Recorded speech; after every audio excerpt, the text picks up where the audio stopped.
November 18th, 2013. Guys, look at this large sunspot directly facing the Earth. The geometry on it is almost getting perfectly round as it expands.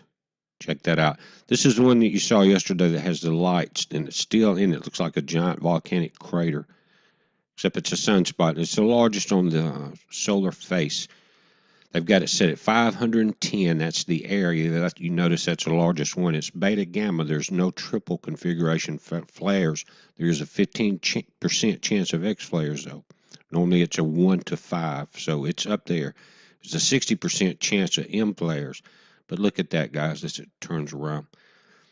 Now, on these new images of Ison, I was trying to go through the different temperatures, and that's what you're seeing here from the coolest up to try to go around that comma that's being developed by that bow shock, and you see the multiple streamers that are coming around it. But notice the geometric pattern that I'm getting exactly the same in every temperature, guys, and I've seen it before. I have studied the religions from around the world, from the Hopi to the Cheyenne to the Buddha to the Hindu, and I've seen it, and you guys have seen it too all your life. I have even seen this in a crop circle, and that's amazing to me because you always think of it as symbology, and then you see one of God's greatest creations coming through the universe, and this is emanating from it. Guys, look, you got the same things. You got a center dot, a circle, then the small, almost like a lotus petals around it, then the long ones, then it radiates out into these spirals. Look at that. If that's not a perfect copy of what they call sacred geometry, I don't know what is. Now, I'm no expert on this. I've just understand frequency and vibration and things like that, and some of the things they do. But as far as studying sacred geometry, I don't know that much about it. So some of you guys probably know a lot about it. So please feel free to look at these images and come in here and tell me what you think. Again, here, what I'm trying to do is to get everything down where I can see the hottest things in there. And there's two objects like pieces. Now, if you look at just regular pictures of the comet, that front section is so bright, it dims everything else out. I want to look at it, just bear with me here. I'm looking at it, different images. Notice that eye in the center. Even in the red images, it almost looks like an eye in the center, depending on the exposure. I'm not trying to get that. Even in the green, you see that? It's like an eye. Now, I know it's called Ison.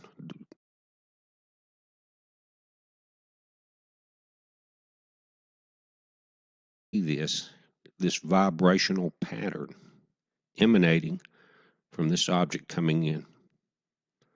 Now, if I go through this, and I'm just going to highlight it, but guys, here, pause these and read them. It talks about the spiral that we're looking at. We're talking about the seed of life and the different religions here that go through it. And I'll show you, but it's amazing to me. Again, we've seen it. I've seen it not too long ago it was somewhere on one video about the new crop circles in the UK. I saw it on one of those, almost the exact patterns.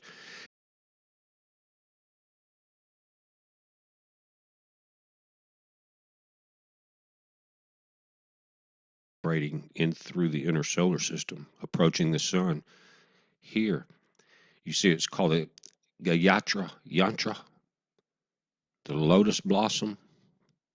And I'm just kind of putting up, these are from different places and different meanings from around the world. And like I said, pause them and read them. I'm going to look into it again. This is not something I know a lot about, but I've seen videos out there. Some of you guys do know about this. And again, check it out and point us in the right direction on this, because I believe there's a meaning behind everything.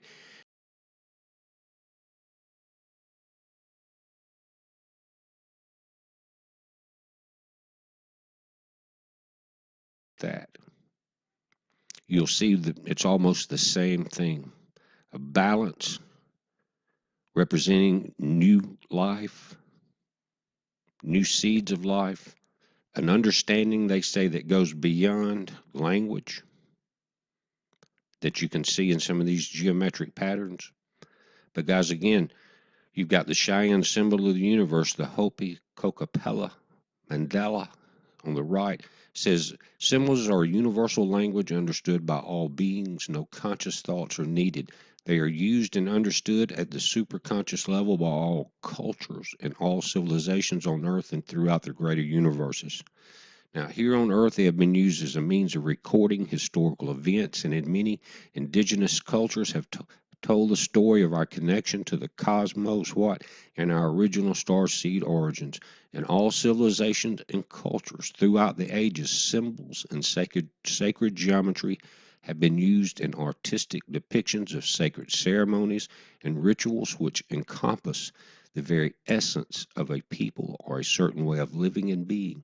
Even when the spoken language is different from tribe to tribe, civilization to civilization, culture to culture, religion to religion, the energy message of a symbol is timeless and understood by all, past, present, into the future. Certain geometrical shapes have the power to reach deep into the